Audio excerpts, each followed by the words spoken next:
Welcome to Storytime Haven, dear listeners. Tonight, we embark on a peculiar and unsettling journey into the mind of Gregor Samsa, a traveling salesman who awakens one morning to find himself transformed into a monstrous vermin. In Franz Kafka's chilling tale, Metamorphosis, we'll witness Gregor's struggle to adapt to his new reality, the isolation he faces from his family, and the existential questions that arise from his bizarre transformation. Brace yourselves for a story that will challenge your perceptions and delve into the depths of human alienation. Chapter 1. One morning, when Gregor Samsa woke from troubled dreams, he found himself transformed in his bed into a horrible vermin. He lay on his armor-like back, and if he lifted his head a little, he could see his brown belly, slightly domed and divided by arches into stiff sections. The bedding was hardly able to cover it and seemed ready to slide off any moment. His many legs, pitifully thin compared with the size of the rest of him, waved about helplessly as he looked. "What's happened to me?" he thought. It wasn't a dream.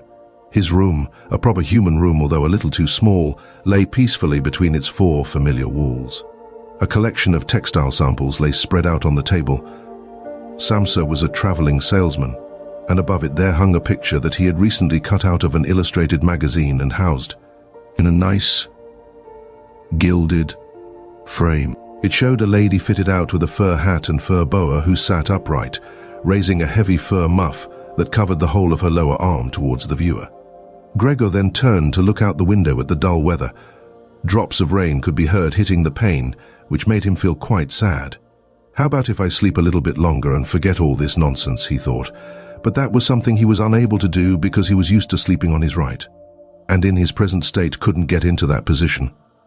However hard he threw himself onto his right, he always rolled back to where he was. He must have tried it 100 times, shut his eyes so that he wouldn't have to look at the floundering legs, and only stopped when he began to feel a mild, dull pain there that he had never felt before. Oh God, he thought, what a strenuous career it is that I've chosen. Traveling day in and day out. Doing business like this takes much more effort than doing your own business at home, and on top of that, there's the curse of traveling, worries about making train connections, bad and irregular food, contact with different people all the time so that you can never get to know anyone or become friendly with them. It can all go to hell. He felt a slight itch up on his belly, pushed himself slowly up on his back towards the headboard so that he could lift his head better, found where the itch was, and saw that it was covered with lots of little white spots which he didn't know what to make of. And when he tried to feel the place with one of his legs, he drew it quickly back, because as soon as he touched it, he was overcome by a cold shudder. He slid back into his former position. Getting up early all the time, he thought, it makes you stupid. You've got to get enough sleep. Other traveling salesmen live a life of luxury. For instance, whenever I go back to the guest house during the morning to copy out the contract, these gentlemen are always still sitting there eating their breakfasts. I ought to just try that with my boss. I'd get kicked out on the spot. But who knows? Maybe that would be the best thing for me. If I didn't have my parents to think about, I'd have given him my notice a long time ago. I'd have gone up to the boss and told him just what I think. Tell him everything I would. Let him know just what I feel. He'd fall right off his desk. And it's a funny sort of business to be sitting up there at your desk, talking down at your subordinates from up there, especially when you have to go right up close because the boss is hard of hearing. Well, there's still some hope. Once I've got the money together to pay off my parents' debt to him. Another 5 or 6 years, I suppose. That's definitely what I'll do. That's when I'll make the big change. First of all, though, I've got to get up. My train leaves at 5. And he looked over at the alarm clock, ticking on the chest of drawers. God in heaven, he thought. It was 6:30, and the hands were quietly moving forwards. It was even later than 7:30, more like 7:15. Had the alarm clock not rung, he could see from the bed that it had been set for 4 o'clock as it should have been. It certainly must have rung. Yes, but was it possible to quietly sleep through that furniture rattling noise? True, he had not slept peacefully, but probably all the more deeply because of that. What should he do now? The next train went at 7. If he were to catch that, he would have to rush like mad, and the collection of samples was still not packed, and he did not at all feel particularly fresh and lively.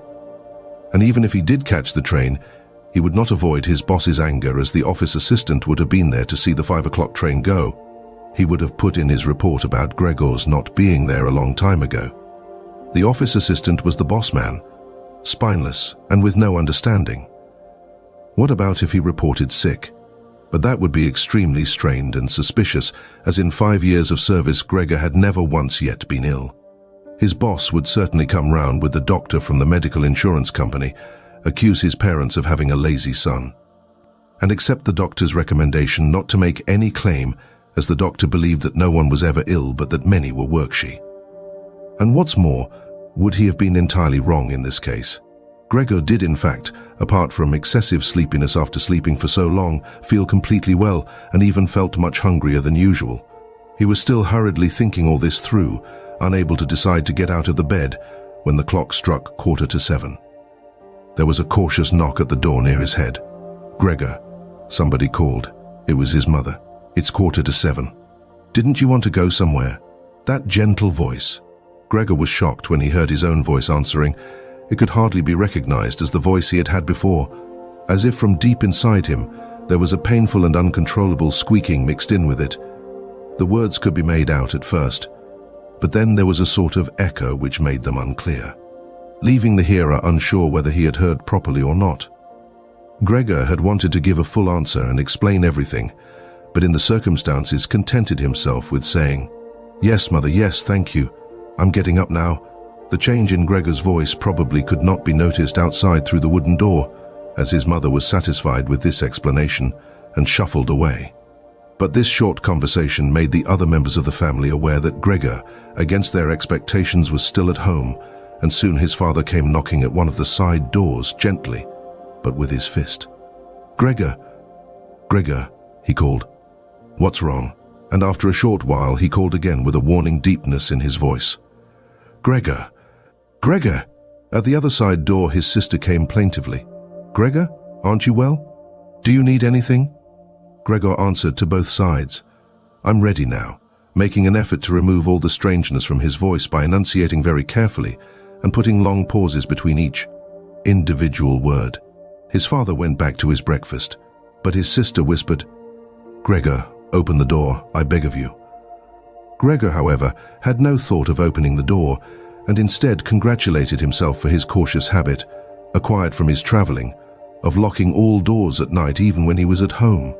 The first thing he wanted to do was to get up in peace without being disturbed, to get dressed, and most of all to have his breakfast.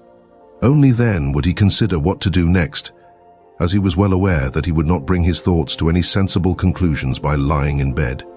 He remembered that he had often felt a slight pain in bed, perhaps caused by lying awkwardly. But that had always turned out to be pure imagination, and he wondered how his imaginings would slowly resolve themselves today. He did not have the slightest doubt that the change in his voice was nothing more than the first sign of a serious cold, which was an occupational hazard for traveling salesmen. It was a simple matter to throw off the covers. He only had to blow himself up a little, and they fell off by themselves. But it became difficult after that, especially as he was so exceptionally broad. He would have used his arms and his hands to push himself up, but instead of them, he only had all those little legs continuously moving in different directions, and which he was moreover unable to control.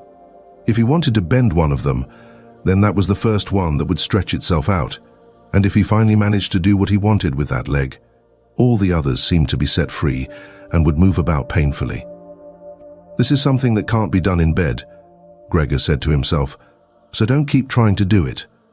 The first thing he wanted to do was get the lower part of his body out of the bed, but he had never seen this lower part, and could not imagine what it looked like. It turned out to be too hard to move. It went so slowly, and finally, almost in a frenzy, when he carelessly shoved himself forwards with all the force he could gather. He chose the wrong direction, hit hard against the lower bedpost, and learned from the burning pain he felt that the lower part of his body might well, at present, be the most sensitive. So then he tried to get the top part of his body out of the bed first, carefully turning his head to the side. This he managed quite easily, and despite its breadth and its weight, the bulk of his body eventually followed slowly in the direction of the head. But when he had at last got his head out of the bed and into the fresh air, it occurred to him that if he let himself fall, it would be a miracle if his head were not injured. So he became afraid to carry on pushing himself forward the same way. And he could not knock himself out now at any price. Better to stay in bed than lose consciousness. It took just as much effort to get back to where he had been earlier, but when he lay there sighing, and was once more watching his legs as they struggled against each other even harder than before. If that was possible, he could think of no way of bringing peace and order to this chaos. He told himself once more that it was not possible for him to stay in bed, and that the most sensible thing to do would be to get free of it in whatever way he could at whatever sacrifice. At the same time, though, he did not forget to remind himself that calm consideration was much better than rushing to desperate conclusions. At times like this, he would direct his eyes to the window and look out as clearly as he could, but unfortunately. Even the other side of the narrow street was enveloped in morning fog, and the view had little confidence or cheer to offer him. 7 o'clock already, he said to himself when the clock struck again. 7 o'clock, and there's still a fog like this. And he lay there quietly a while longer, breathing lightly, as if he perhaps expected the total stillness to bring things back to their real and natural state. But then he said to himself, before it strikes 7:15, I'll definitely have to have got properly out of bed. And by then somebody will have come round from work to ask what's happened to me as well, as they open up at work before 7 o'clock. And so he set himself to the task of swinging the entire length of his body out of the bed all at the same time. If he succeeded in falling out of bed in this way, and kept his head raised as he did so, he could probably avoid injuring it. His back seemed to be quite hard, and probably nothing would happen to it falling onto the carpet. His main concern was for the loud noise he was bound to make, and which even through all the doors would probably raise concern if not alarm. But it was something that had to be risked. When Gregor was already sticking halfway out of the bed, the new method was more of a game than an effort. All he had to do was rock back and forth. It occurred to him how simple everything would be if somebody came to help him. 2 strong people, he had his father and the maid in mind, would have been more than enough. They would only have to push their arms under the dome of his back, peel him away from the bed, bend down with the load, and then be patient and careful as he swung over onto the floor, where, hopefully, the little legs would find a use. Should he really call for help, though, even apart from the fact that all the doors were locked? Despite all the difficulty he was in, he could not suppress a smile at this thought. After a while, he had already moved so far across that it would have been hard for him to keep his balance if he rocked too hard. The time was now 7:10, and he would have to make a final decision very soon. Then there was a ring at the door of the flat. That'll be someone from work, he said to himself, and froze very still, although his little legs only became all the more lively as they danced around. For a moment, everything remained quiet. They're not opening the door, Gregor said to himself, caught in some nonsensical hope. But then, of course, the maid's firm steps went to the door as ever and opened it. Gregor only needed to hear the visitor's first words of greeting, and he knew who it was. The chief clerk himself. Why did Gregor have to be the only one condemned to work for a company where they immediately became highly suspicious at the slightest shortcoming? Were all employees, every one of them, louts? Was there not one of them who was faithful and devoted, who would go so mad with pangs of conscience that he couldn't get out of bed if he didn't spend at least a couple of hours in the morning on company business? Was it really not enough to let one of the trainees make inquiries, assuming inquiries were even necessary? Did the chief clerk have to come himself, and did they have to show the whole innocent family that this was so suspicious that only the chief clerk could be trusted to have the wisdom to investigate it? And more because these thoughts had made him upset than through any proper decision, he swung himself with all his force out of the bed. There was a loud thump, but it wasn't really a loud noise. His fall was softened a little by the carpet, and Gregor's back was also more elastic than he had thought, which made the sound muffled and not too noticeable. He had not held his head carefully enough, though, and hit it as he fell. Annoyed and in pain, he turned it and rubbed it against the carpet. "Something's fallen down in there," said the chief clerk in the room on the left. Gregor tried to imagine whether something of the sort that had happened to him today could ever happen to the chief clerk too. You had to concede that it was possible. But as if in gruff reply to this question, the chief clerk's firm footsteps in his highly polished boots could now be heard in the adjoining room. From the room on his right, Gregor's sister whispered to him to let him know. "Gregor, the chief clerk is here." "Yes, I know," said Gregor to himself, but without daring to raise his voice loud enough for his sister to hear him. "Gregor," said his father now from the room to his left, "the chief clerk has come round and wants to know why you didn't leave on the early train. We don't know what to say to him. And anyway, he wants to speak to you personally. So please open up this door. I'm sure he'll be good enough to forgive the untidiness of your room." Then the chief clerk called, "Good morning, Mr. Samsa." "He isn't well," said his mother to the chief clerk, while his father continued to speak through the door. "He isn't well, please believe me. Why else would Gregor have missed a train? The lad only ever thinks about the business. It nearly makes me cross the way he never goes out in the evenings. He's been in town for a week now, but stayed home every evening. He sits with us in the kitchen and just reads the paper or studies train timetables. His idea of relaxation is working with his fret saw. He's made a little frame, for instance. It only took him 2 or 3 evenings. You'll be amazed how nice it is. It's hanging up in his room. You'll see it as soon as Gregor opens the door. Anyway, I'm glad you're here. We wouldn't have been able to get Gregor to open the door by ourselves.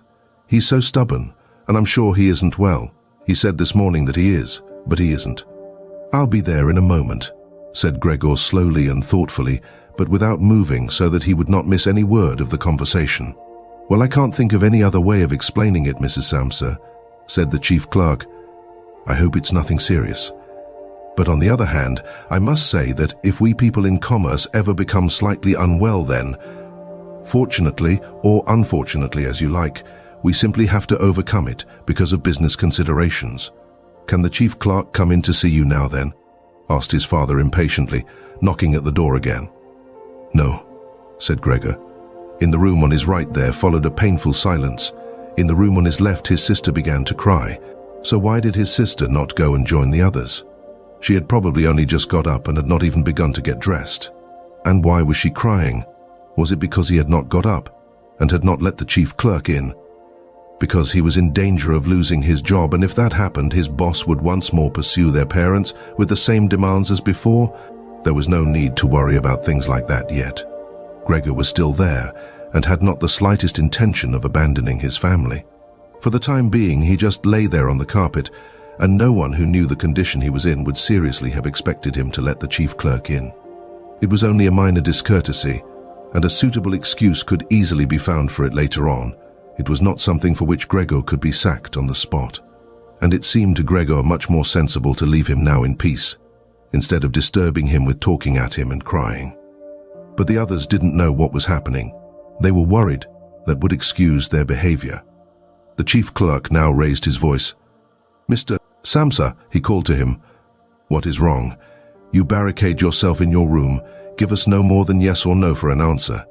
You are causing serious and unnecessary concern to your parents, and you fail, and I mention this just by the way, you fail to carry out your business duties in a way that is quite unheard of. I'm speaking here on behalf of your parents and of your employer, and really must request a clear and immediate explanation. I am astonished, quite astonished. I thought I knew you as a calm and sensible person, and now you suddenly seem to be showing off with peculiar whims. This morning, your employer did suggest a possible reason for your failure to appear. It's true, it had to do with the money that was recently entrusted to you, but I came near to giving him my word of honor that that could not be the right explanation. But now that I see your incomprehensible stubbornness, I no longer feel any wish whatsoever to intercede on your behalf. And nor is your position all that secure.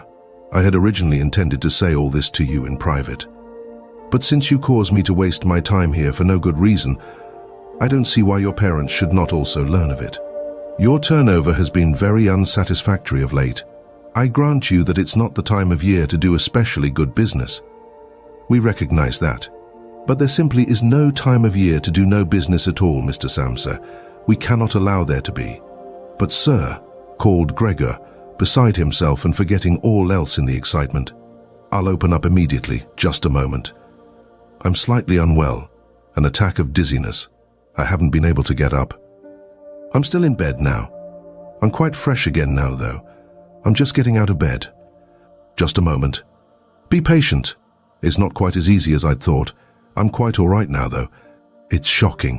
What can suddenly happen to a person? I was quite all right last night. My parents know about it, perhaps better than me. I had a small symptom of it last night already. They must have noticed it. I don't know why I didn't let you know at work, but you always think you can get over an illness without staying at home. Please, don't make my parents suffer. There's no basis for any of the accusations you're making. Nobody's ever said a word to me about any of these things. Maybe you haven't read the latest contracts I sent in. I'll set off with the 8 o'clock train as well. These few hours of rest have given me strength. You don't need to wait, sir. I'll be in the office soon after you, and please be so good as to tell that to the boss and recommend me to him. And while Gregor gushed out these words, hardly knowing what he was saying, he made his way over to the chest of drawers. This was easily done, probably because of the practice he had already had in bed, where he now tried to get himself upright. He really did want to open the door, really did want to let them see him and to speak with the chief clerk. The others were being so insistent, and he was curious to learn what they would say when they caught sight of him.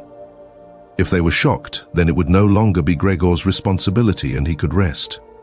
If, however, they took everything calmly, he would still have no reason to be upset. And if he hurried, he really could be at the station for 8 o'clock.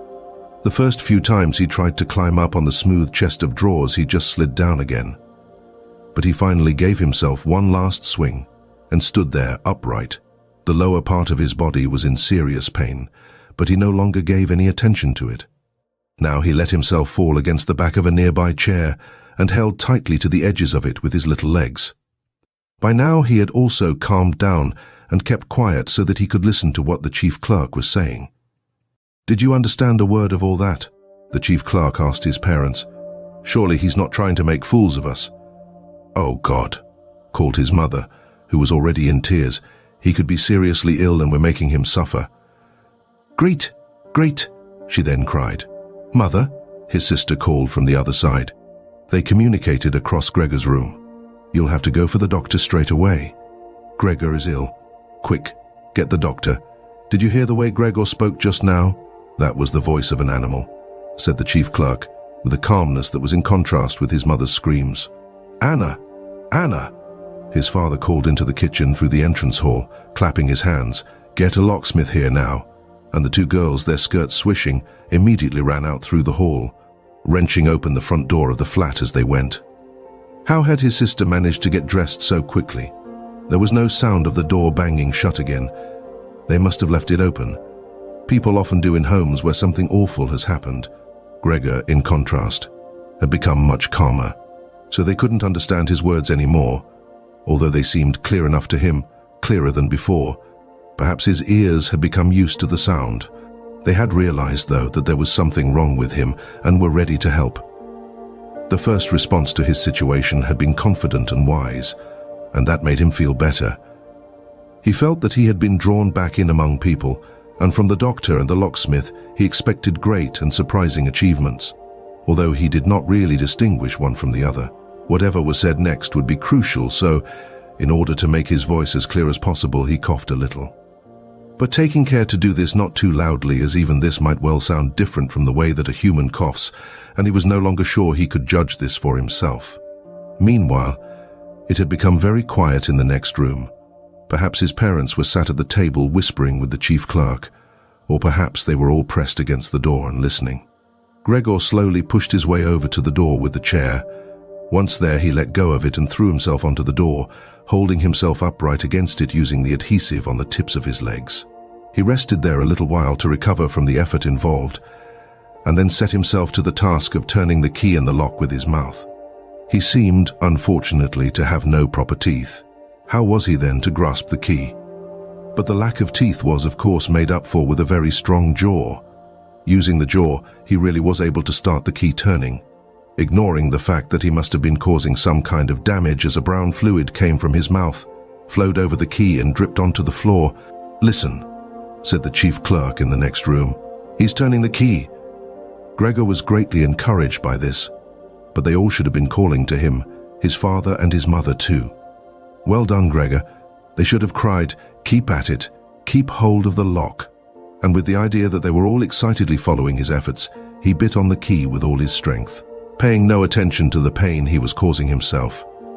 As the key turned round, he turned around the lock with it, only holding himself upright with his mouth, and hung onto the key or pushed it down again with the whole weight of his body as needed.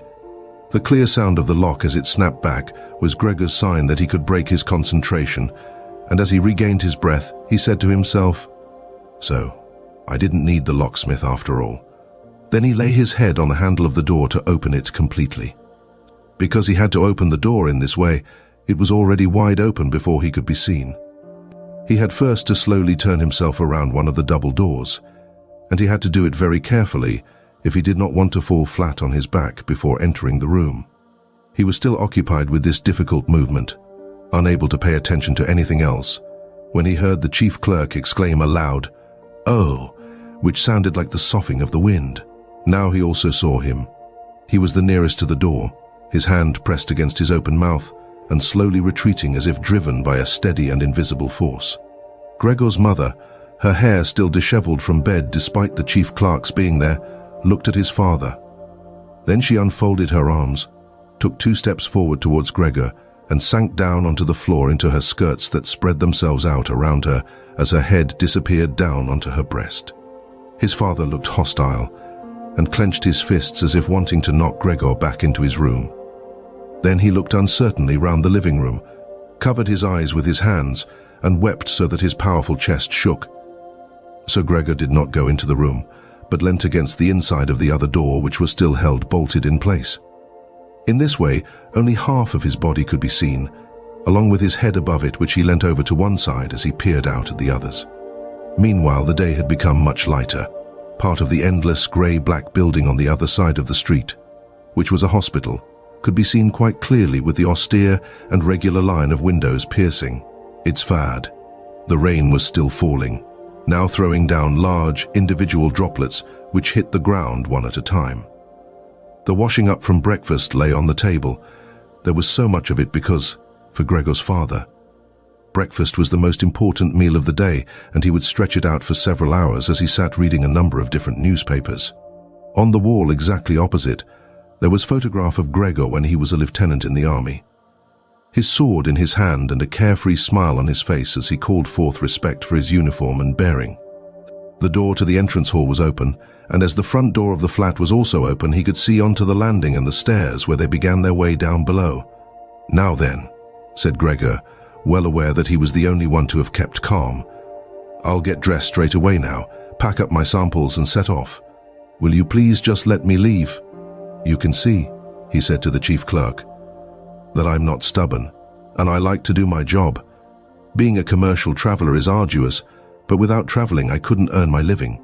So where are you going? Into the office? Yes? Will you report everything accurately then? It's quite possible for someone to be temporarily unable to work, but that's just the right time to remember what's been achieved in the past and consider that later on, once the difficulty has been removed. He will certainly work with all the more diligence and concentration.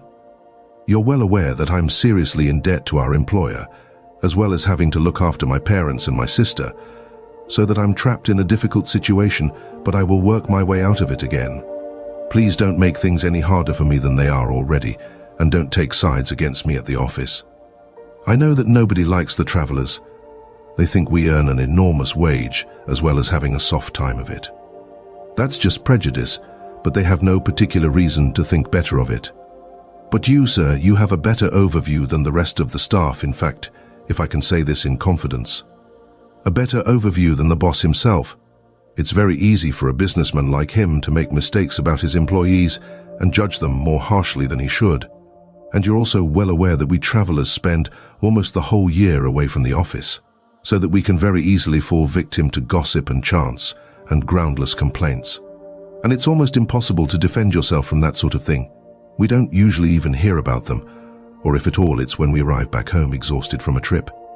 And that's when we feel the harmful effects of what's been going on without even knowing what caused them. Please, don't go away. At least first say something to show that you grant that I'm at least partly right." But the chief clerk had turned away as soon as Gregor had started to speak, and with protruding lips, only stared back at him over his trembling shoulders as he left.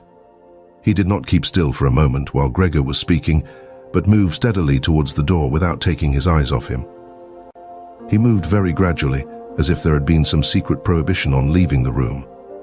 It was only when he had reached the entrance hall that he made a sudden movement, drew his foot from the living room, and rushed forward in a panic. In the hall, he stretched his right hand far out towards the stairway as if out there was some supernatural force waiting to save him. Gregor realized that it was out of the question to let the chief clerk go away in this mood if his position in the firm was not to be put into extreme danger. That was something his parents did not understand very well. Over the years, they had become convinced that this job would provide for Gregor for his entire life. And besides, they had so much to worry about at present that they had lost sight of any thought for the future. Gregor, though, did think about the future.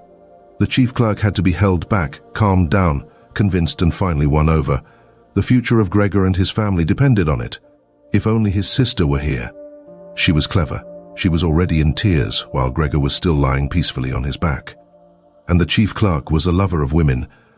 Surely she could persuade him. She would close the front door in the entrance hall and talk him out of his shocked state. But his sister was not there. Gregor would have to do the job himself. And without considering that he still was not familiar with how well he could move about in his present state, or that his speech still might not, or probably would not, be understood, he let go of the door, pushed himself through the opening, tried to reach the chief clerk on the landing, who ridiculously was holding onto the banister with both hands, but Gregor fell immediately over, and, with a little scream as he sought something to hold onto, landed on his numerous little legs. Hardly had that happened than, for the first time that day, he began to feel all right with his body. The little legs had the solid ground under them, to his pleasure. They did exactly as he told them. They were even making the effort to carry him where he wanted to go, and he was soon believing that all his sorrows would soon be finally at an end. He held back the urge to move, but swayed from side to side as he crouched there on the floor. His mother was not far away in front of him, and seemed, at first, quite engrossed in herself, but then she suddenly jumped up with her arms outstretched and her fingers spread, shouting, "Help! For pity's sake, help!" The way she held her head suggested she wanted to see Gregor better, but the unthinking way she was hurrying backwards showed that she did not. She had forgotten that the table was behind her with all the breakfast things on it. When she reached the table, she sat quickly down on it, without knowing what she was doing, without even seeming to notice that the coffee pot had been knocked over, and a gush of coffee was pouring down onto the carpet. "Mother, Mother," said Gregor gently, looking up at her. He had completely forgotten the chief clerk for the moment, but could not help himself snapping in the air with his jaws at the sight of the flow of coffee. That set his mother screaming anew. She fled from the table and into the arms of his father as he rushed towards her. Gregor, though, had no time to spare for his parents now. The chief clerk had already reached the stairs. With his chin on the banister, he looked back for the last time. Gregor made a run for him. He wanted to be sure of reaching him. The chief clerk must have expected something, as he leapt down several steps at once and disappeared, his shouts resounding all around the staircase. The flight of the chief clerk seemed, unfortunately, to put Gregor's father into a panic as well. Until then, he had been relatively self-controlled, but now, instead of running after the chief clerk himself, or at least not impeding Gregor as he ran after him, Gregor's father seized the chief clerk's stick in his right hand. The chief clerk had left it behind on a chair, along with his hat and overcoat, picked up a large newspaper from the table with his left, and used them to drive Gregor back into his room, stamping his foot at him as he went. Gregor's appeals to his father were of no help. His appeals were simply not understood. However much he humbly turned his head, his father merely stamped his foot all the harder. Across the room, despite the chilly weather, Gregor's mother had pulled open a window, leant far out of it and pressed her hands to her face. A strong draught of air flew in from the street towards the stairway. The curtains flew up, the newspapers on the table fluttered, and some of them were blown onto the floor. Nothing would stop Gregor's father as he drove him back, making hissing noises at him like a wild man. Gregor had never had any practice in moving backwards and was only able to go very slowly.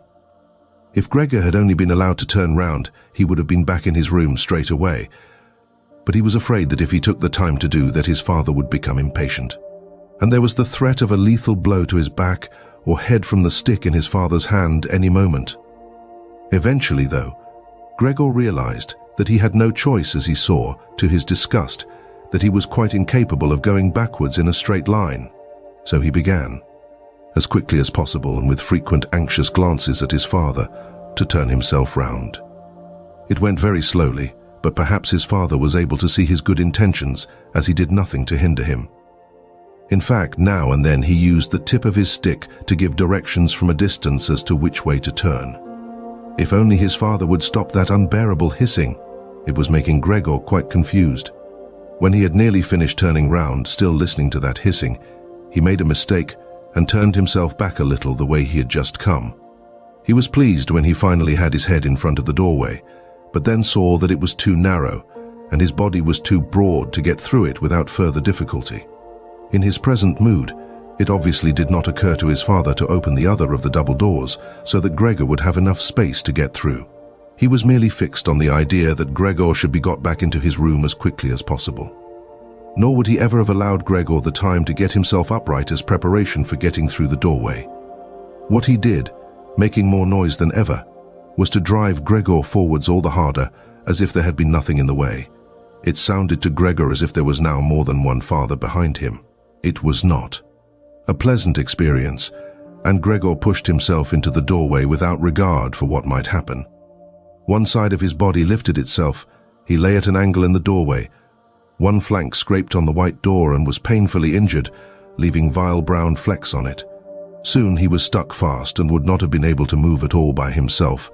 The little legs along one side hung quivering in the air, while those on the other side were pressed painfully against the ground.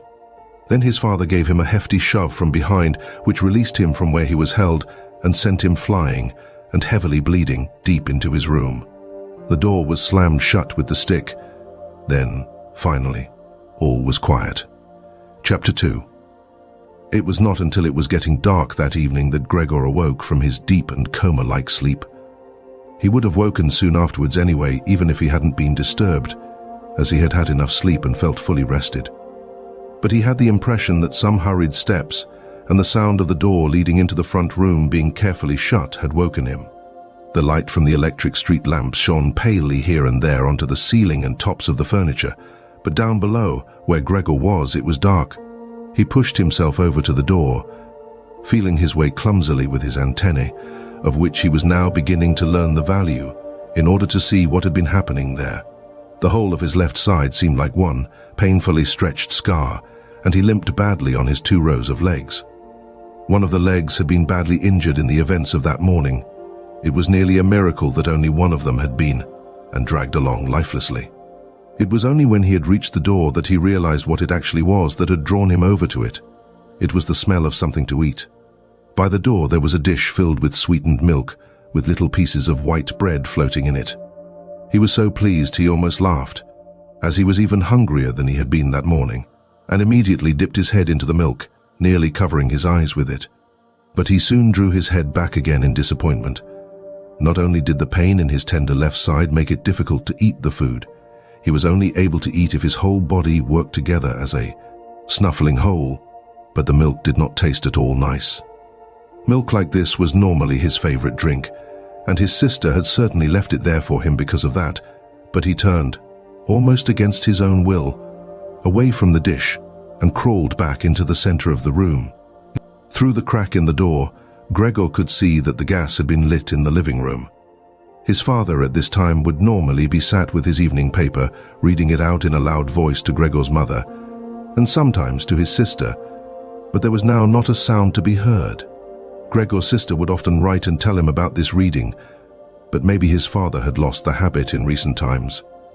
It was so quiet all around too, even though there must have been somebody in the flat.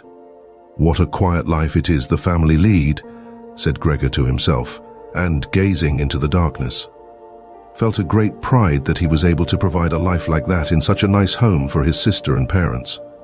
But what now, if all this peace and wealth and comfort should come to a horrible and frightening end? That was something that Gregor did not want to think about too much, so he started to move about, crawling up and down the room. Once during that long evening, the door on one side of the room was opened very slightly and hurriedly closed again. Later on, the door on the other side did the same. It seemed that someone needed to enter the room, but thought better of it. Gregor went and waited immediately by the door, resolved either to bring the timorous visitor into the room in some way, or at least to find out who it was. But the door was opened no more that night, and Gregor waited in vain. The previous morning, while the doors were locked, everyone had wanted to get in there to him, but now that he had opened up one of the doors and the other had clearly been unlocked some time during the day, no one came, and the keys were in the other sides. It was not until late at night that the gaslight in the living room was put out, and now it was easy to see that his parents and sister had stayed awake all that time, as they all could be distinctly heard as they went away together on tiptoe. It was clear that no one would come into Gregor's room any more until morning. That gave him plenty of time to think undisturbed about how he would have to rearrange his life. For some reason, the tall, empty room where he was forced to remain made him feel uneasy as he lay there flat on the floor, even though he had been living in it for 5 years. Hardly aware of what he was doing other than a slight feeling of shame, he hurried under the couch. It pressed down on his back a little, and he was no longer able to lift his head, but he nonetheless felt immediately at ease, and his only regret was that his body was too broad to get it all underneath. He spent the whole night there. Some of the time he passed in a light sleep, although he frequently woke from it in alarm because of his hunger, and some of the time was spent in worries and vague hopes which, however, always led to the same conclusion. For the time being he must remain calm. He must show patience and the greatest consideration so that his family could bear the unpleasantness that he, in his present condition, was forced to impose on them. Gregor soon had the opportunity to test the strength of his decisions, as early the next morning, almost before the night had ended, his sister, nearly fully dressed, opened the door from the front room and looked anxiously in. She did not see him straight away, but when she did notice him under the couch, he had to be somewhere, for God's sake. He couldn't have flown away. She was so shocked that she lost control of herself and slammed the door shut again from outside.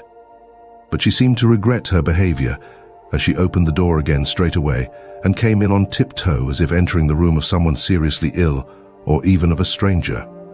Gregor had pushed his head forward, right to the edge of the couch, and watched her.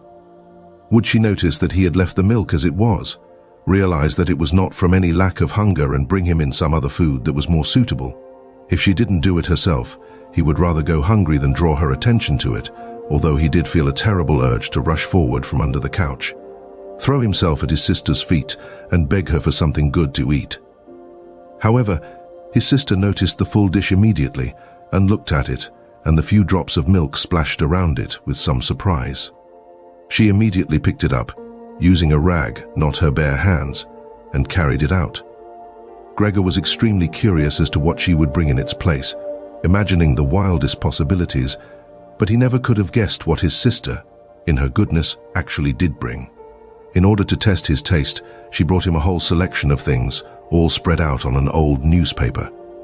There were old, half-rotten vegetables, bones from the evening meal, covered in white sauce that had gone hard, a few raisins and almonds, some cheese that Gregor had declared inedible 2 days before, a dry roll, and some bread spread with butter and salt, as well as all that she had poured some water into the dish, which had probably been permanently set aside for Gregor's use, and placed it beside them. Then, out of consideration for Gregor's feelings, as she knew that he would not eat in front of her, she hurried out again, and even turned the key in the lock so that Gregor would know he could make things as comfortable for himself as he liked. Gregor's little legs whirred. At last he could eat. What's more, his injuries must already have completely healed, as he found no difficulty in moving. This amazed him, as more than a month earlier he had cut his finger slightly with a knife. He thought of how his finger had still hurt the day before yesterday. Am I less sensitive than I used to be then? He thought, and was already sucking greedily at the cheese, which had immediately, almost compellingly, attracted him much more than the other foods on the newspaper. Quickly, one after another, his eyes watering with pleasure, he consumed the cheese, the vegetables, and the sauce. The fresh foods, on the other hand, he didn't like at all, and even dragged the things he did want to eat a little way away from them because he couldn't stand the smell. Long after he had finished eating and lay lethargic in the same place, his sister slowly turned the key in the lock as a sign to him that he should withdraw. He was immediately startled, although he had been half asleep, and he hurried back under the couch. But he needed great self-control to stay there even for the short time that his sister was in the room, as eating so much food had rounded out his body a little, and he could hardly breathe in that narrow space.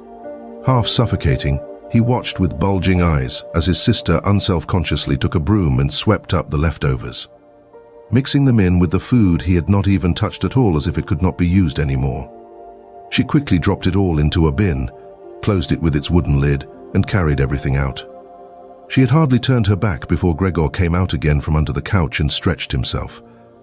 This was how Gregor received his food each day now, once in the morning while his parents and the maid were still asleep, and the second time after everyone had eaten their meal at midday, as his parents would sleep for a little while then as well, and Gregor's sister would send the maid away on some errand. Gregor's father and mother certainly did not want him to starve either, but perhaps it would have been more than they could stand to have any more experience of his feeding than being told about it. And perhaps his sister wanted to spare them what distress she could, as they were indeed suffering enough. It was impossible for Gregor to find out what they had told the doctor and the locksmith that first morning to get them out of the flat. As nobody could understand him, nobody, not even his sister, thought that he could understand them, so he had to be content to hear his sister's sighs and appeals to the saints as she moved about his room. It was only later, when she had become a little more used to everything. There was, of course, no question of her ever becoming fully used to the situation, that Gregor would sometimes catch a friendly comment, or at least a comment that could be construed as friendly. "He's enjoyed his dinner today," she might say when he had diligently cleared away all the food left for him, or if he left most of it, which slowly became more and more frequent, she would often say, sadly.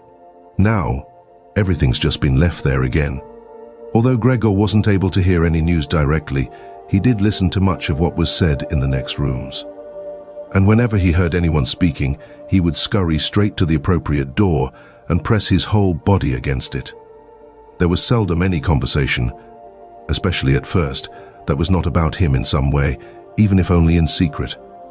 For 2 whole days, all the talk at every mealtime was about what they should do now. But even between meals, they spoke about the same subject, as there were always at least 2 members of the family at home. Nobody wanted to be at home by themselves, and it was out of the question to leave the flat entirely empty. And on the very first day, the maid had fallen to her knees and begged Gregor's mother to let her go without delay. It was not very clear how much she knew of what had happened, but she left within a quarter of an hour, tearfully thanking Gregor's mother for her dismissal, as if she had done her an enormous service. She even swore emphatically not to tell anyone the slightest about what had happened, even though no one had asked that of her. Now Gregor's sister also had to help his mother with the cooking, although that was not so much bother as no one ate very much. Gregor often heard how one of them would unsuccessfully urge another to eat and receive no more answer than "No thanks, I've had enough," or something similar. No one drank very much either. His sister would sometimes ask his father whether he would like a beer, hoping for the chance to go and fetch it herself. When his father then said nothing, she would add, so that he would not feel selfish, that she could send the housekeeper for it. But then his father would close the matter with a big loud no, and no more would be said. Even before the first day had come to an end, his father had explained to Gregor's mother and sister what their finances and prospects were. Now and then he stood up from the table and took some receipt or document from the little cash box he had saved from his business when it had collapsed 5 years earlier. Gregor heard how he opened the complicated lock and then closed it again after he had taken the item he wanted. What he heard his father say was some of the first good news that Gregor heard since he had first been incarcerated in his room. He had thought that nothing at all remained from his father's business. At least he had never told him anything different, and Gregor had never asked him about it anyway. Their business misfortune had reduced the family to a state of total despair, and Gregor's only concern at that time had been to arrange things so that they could all forget about it as quickly as possible. So then he started working especially hard, with a fiery vigor that raised him from a junior salesman to a traveling representative almost overnight, bringing with it the chance to earn money in quite different ways. Gregor converted his success at work straight into cash that he could lay on the table at home for the benefit of his astonished and delighted family. They had been good times, and they had never come again, at least not with the same splendor, even though Gregor had later earned so much that he was in a position to bear the costs of the whole family. and did bear them. They had even got used to it, both Gregor and the family. They took the money with gratitude, and he was glad to provide it, although there was no longer much warm affection given in return. Gregor only remained close to his sister now. Unlike him, she was very fond of music and a gifted and expressive violinist. It was his secret plan to send her to the conservatory next year, even though it would cause great expense that would have to be made up for in some other way. During Gregor's short periods in town, conversation with his sister would often turn to the conservatory, but it was only ever mentioned as a lovely dream that could never be realized. Their parents did not like to hear this innocent talk, but Gregor thought about it quite hard and decided he would let them know what he planned with a grand announcement of it on Christmas Day. That was the sort of totally pointless thing that went through his mind in his present state, pressed upright against the door and listening. There were times when he simply became too tired to continue listening, when his head would fall wearily against the door and he would pull it up again with a start, as even the slightest noise he caused would be heard next door and they would all go silent. "What's that he's doing now?" his father would say after a while, clearly having gone over to the door, and only then would the interrupted conversation slowly be taken up again. When explaining things, his father repeated himself several times, partly because it was a long time since he had been occupied with these matters himself, and partly because Gregor's mother did not understand everything the first time. From these repeated explanations, Gregor learned, to his pleasure, that despite all their misfortunes there was still some money available from the old days. It was not a lot, but it had not been touched in the meantime, and some interest had accumulated. Besides that, they had not been using up all the money that Gregor had been bringing home every month, keeping only a little for himself, so that too had been accumulating. Behind the door, Gregor nodded with enthusiasm in his pleasure at this unexpected thrift and caution. He could actually have used this surplus money to reduce his father's debt to his boss, and the day when he could have freed himself from that job would have come much closer. But now it was certainly better the way his father had done things. This money, however, was certainly not enough to enable the family to live off the interest. It was enough to maintain them for, perhaps, 1 or 2 years, no more. That's to say, it was money that should not really be touched but set aside for emergencies. Money to live on had to be earned. His father was healthy but old, and lacking in self-confidence. During the 5 years that he had not been working, the first holiday in a life that had been full of strain and no success, he had put on a lot of weight and become very slow and clumsy. Would Gregor's elderly mother now have to go and earn money? She suffered from asthma, and it was a strain for her just to move about the home. Every other day would be spent struggling for breath on the sofa by the open window. Would his sister have to go and earn money? She was still a child of 17. Her life up till then had been very enviable, consisting of wearing nice clothes, sleeping late, helping out in the business, joining in with a few modest pleasures, and most of all playing the violin. Whenever they began to talk of the need to earn money, Gregor would always first let go of the door and then throw himself onto the cool leather sofa next to it, as he became quite hot with shame and regret. He would often lie there the whole night through, not sleeping a wink but scratching at the leather for hours on end. Or he might go to all the effort of pushing a chair to the window, climbing up onto the sill and propped up in the chair, leaning on the window to stare out of it. He had used to feel a great sense of freedom from doing this, but doing it now was obviously something more remembered than experienced, as what he actually saw in this way was becoming less distinct every day. Even things that were quite near, he had used to curse the ever-present view of the hospital across the street, but now he could not see it at all, and if he had not known that he lived in Charlottenstrasse, which was a quiet street despite being in the middle of the city, he could have thought that he was looking out the window at a barren waste where the grey sky and the grey earth mingled inseparably. His observant sister only needed to notice the chair twice before she would always push it back to its exact position by the window after she had tidied up the room, and even left the inner pane of the window open from then on. If Gregor had only been able to speak to his sister and thank her for all that she had to do for him, it would have been easier for him to bear it. But as it was, it caused him pain. His sister, naturally, tried as far as possible to pretend there was nothing burdensome about it, and the longer it went on, of course, the better she was able to do so.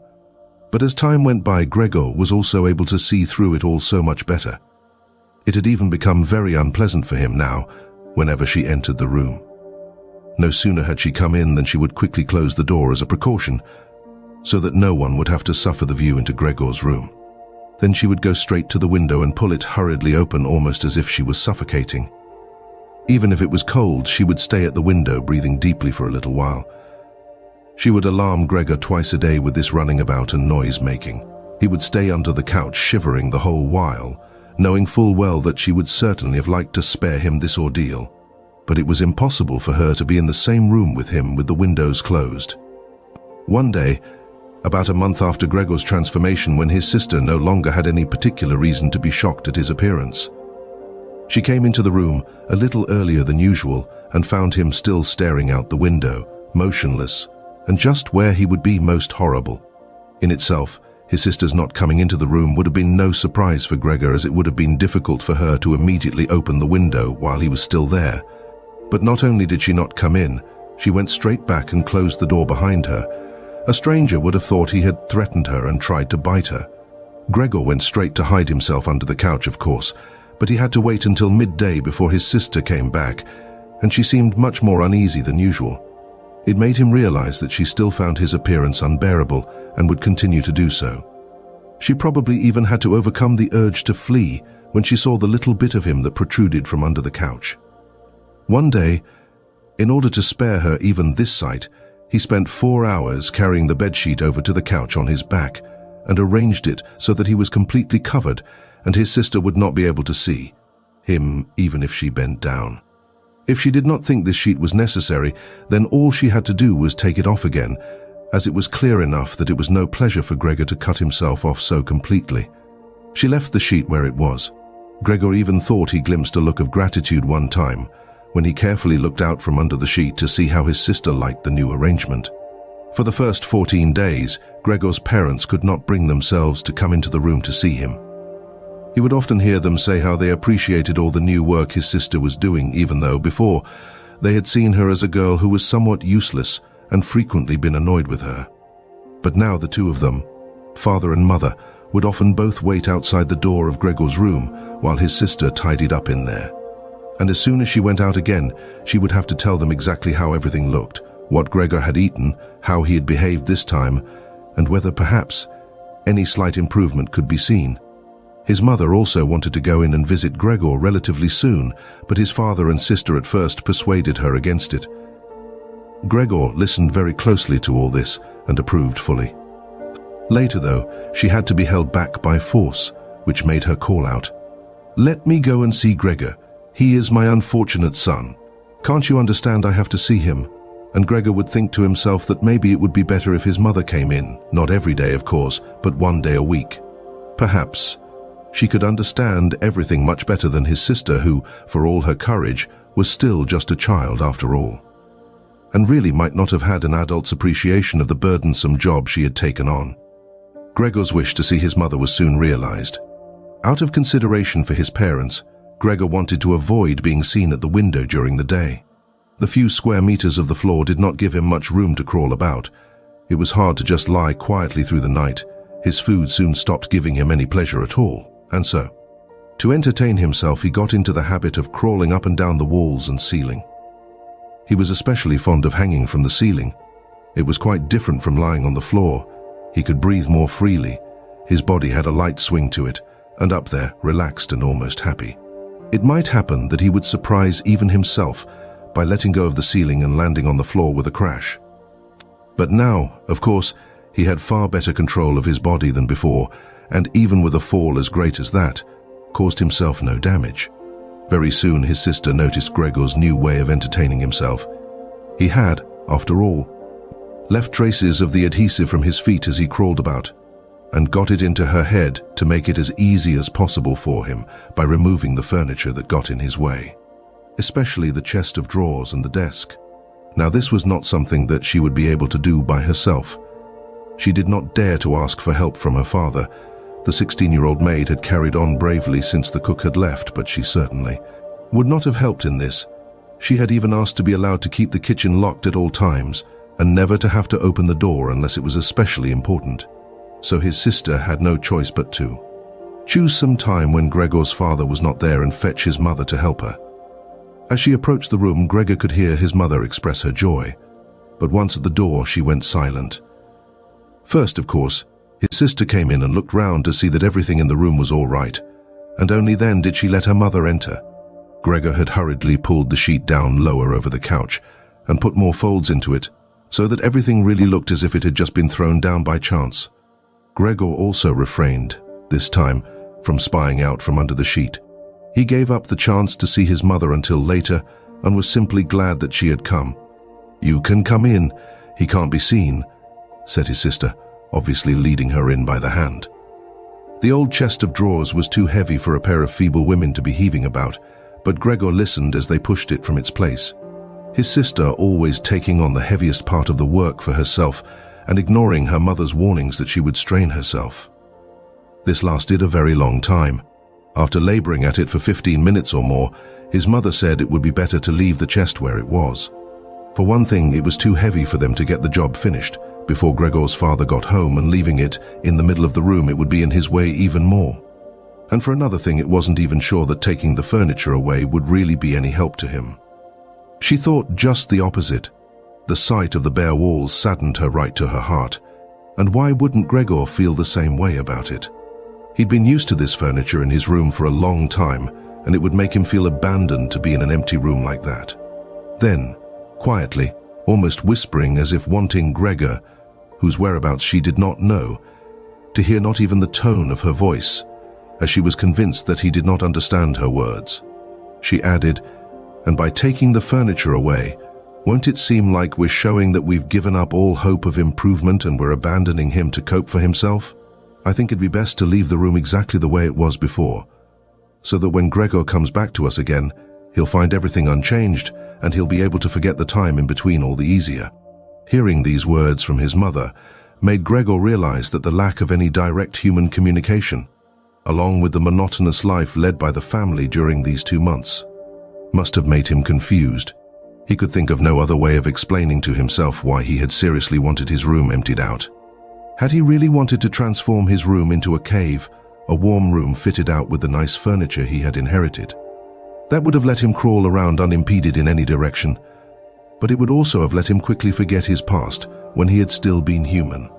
He had come very close to forgetting, and it had only been the voice of his mother, unheard for so long, that had shaken him out of it. Nothing should be removed. Everything had to stay. He could not do without the good influence the furniture had on his condition, and if the furniture made it difficult for him to crawl about mindlessly, that was not a loss but a great advantage. His sister, unfortunately, did not agree. She had become used to the idea, not without reason, that she was Gregor's spokesman to his parents about the things that concerned him. This meant that his mother's advice now was sufficient reason for her to insist on removing not only the chest of drawers and the desk, as she had thought at first, but all the furniture apart from the all-important couch. It was more than childish perversity, of course, or the unexpected confidence she had recently acquired, that made her insist. She had indeed noticed that Gregor needed a lot of room to crawl about in, whereas the furniture, as far as anyone could see, was of no use to him at all. Girls of that age, though, do become enthusiastic about things and feel they must get their way whenever they can. Perhaps this was what tempted Great to make Gregor's situation seem even more shocking than it was, so that she could do even more for him. Great would probably be the only one who would dare enter a room dominated by Gregor crawling about the bare walls by himself. So she refused to let her mother dissuade her. Gregor's mother already looked uneasy in his room. She soon stopped speaking and helped Gregor's sister to get the chest of drawers out with what strength she had. The chest of drawers was something that Gregor could do without if he had to, but the writing desk had to stay. Hardly had the two women pushed the chest of drawers, groaning, out of the room than Gregor poked his head out from under the couch to see what he could do about it. He meant to be as careful and considerate as he could, but unfortunately, it was his mother who came back first, while Great in the next room had her arms round the chest, pushing and pulling at it from side to side by herself without, of course, moving it an inch. His mother was not used to the sight of Gregor. He might have made her ill. So Gregor hurried backwards to the far end of the couch. In his startlement, though, he was not able to prevent the sheet at its front from moving a little. It was enough to attract his mother's attention. She stood very still, remained there a moment, and then went back out to greet. Gregor kept trying to assure himself that nothing unusual was happening. It was just a few pieces of furniture being moved after all. But he soon had to admit that the women going to and fro, their little calls to each other, the scraping of the furniture on the floor, all these things made him feel as if he were being assailed from all sides. With his head and legs pulled in against him and his body pressed to the floor, he was forced to admit to himself that he could not stand all of this much longer. They were emptying his room out, taking away everything that was dear to him. They had already taken out the chest containing his fretsaw and other tools. Now they threatened to remove the writing desk with its place clearly. Worn into the floor, the desk where he had done his homework as a business trainee at high school. Even while he had been at infant school, he really could not wait any longer to see whether the two women's intentions were good. He had nearly forgotten they were there anyway, as they were now too tired to say anything while they worked, and he could only hear their feet as they stepped heavily on the floor. So, while the women were leant against the desk in the other room catching their breath, he sallied out. Changed direction 4 times, not knowing what he should say first, before his attention was suddenly caught by the picture on the wall, which was already denuded of everything else that had been on it, of the lady dressed in copious fur. He hurried up onto the picture and pressed himself against its glass. It held him firmly and felt good on his hot belly. This picture, at least, now totally covered by Gregor, would certainly be taken away by no one. He turned his head to face the door into the living room so that he could watch the women when they came back. They had not allowed themselves a long rest and came back quite soon. Gret had put her arm around her mother and was nearly carrying her. "What shall we take now then?" said Gret, and looked around. Her eyes met those of Gregor on the wall.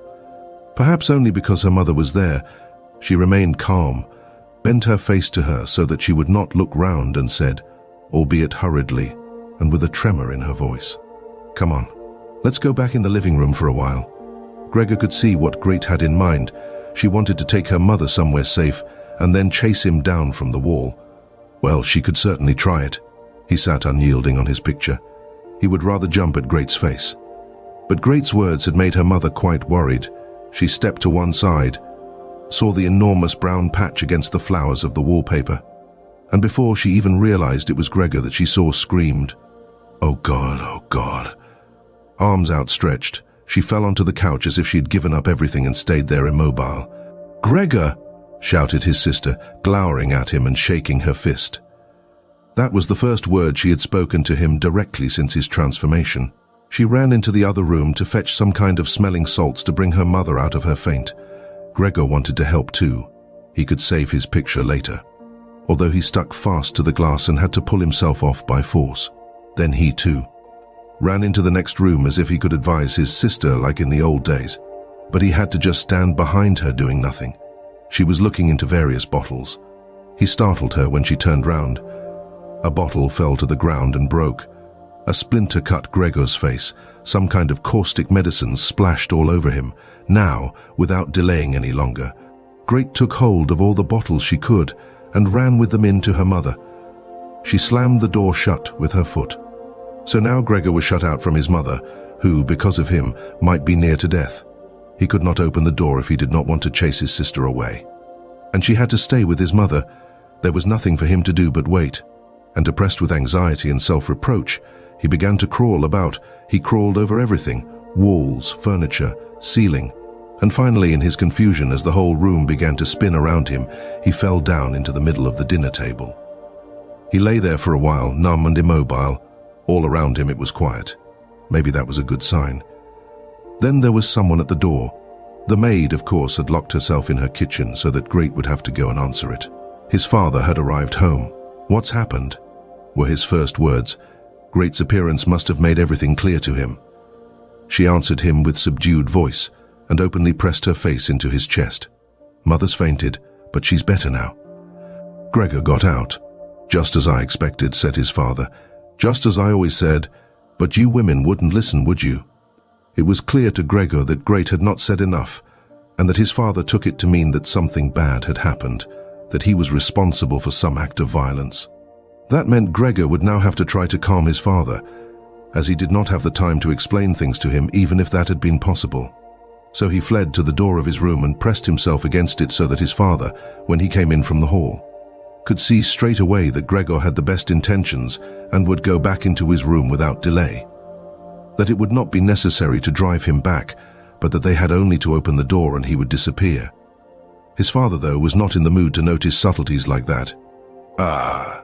he shouted as he came in, sounding as if he were both angry and glad at the same time. Gregor drew his head back from the door and lifted it towards his father.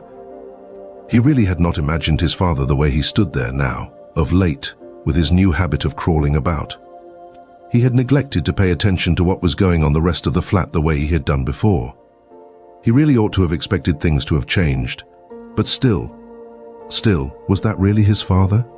The same tired man as used to be laying there entombed in his bed when Gregor came back from his business trips, who would receive him sitting in the armchair in his nightgown when he came back in the evenings, who was hardly even able to stand up, but as a sign of his pleasure, would just raise his arms, and who, on the couple of times a year when they went for a walk together on a Sunday or public holiday wrapped up tightly in his overcoat between Gregor and his mother, would always labor his way forward a little more slowly than them, who were already walking slowly for his sake, who would place his stick down carefully, and, if he wanted to say something, would invariably stop and gather his companions around him.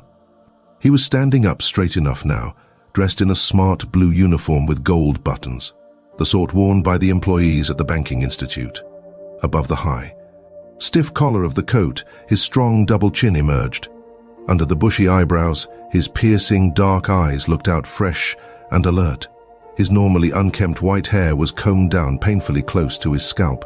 He took his cap, with its gold monogram from, probably, some bank, and threw it in an arc right across the room onto the sofa, put his hands in his trouser pockets, pushing back the bottom of his long uniform coat, and, with look of determination, walked towards Gregor. He probably did not even know himself what he had in mind, but nonetheless lifted his feet unusually high. Gregor was amazed at the enormous size of the soles of his boots, but wasted no time with that. He knew full well, right from the first day of his new life, that his father thought it necessary to always be extremely strict with him. And so he ran up to his father, stopped when his father stopped, scurried forwards again when he moved, even slightly. In this way they went round the room several times without anything decisive happening, without even giving the impression of a chase, as everything went so slowly. Gregor remained all this time on the floor, largely because he feared his father might see it as especially provoking if he fled onto the wall or ceiling. Whatever he did, Gregor had to admit that he certainly would not be able to keep up this running about for long. As for each step his father took, he had to carry out countless movements. He became noticeably short of breath. Even in his earlier life, his lungs had not been very reliable. Now, as he lurched about in his efforts to muster all the strength he could for running, he could hardly keep his eyes open.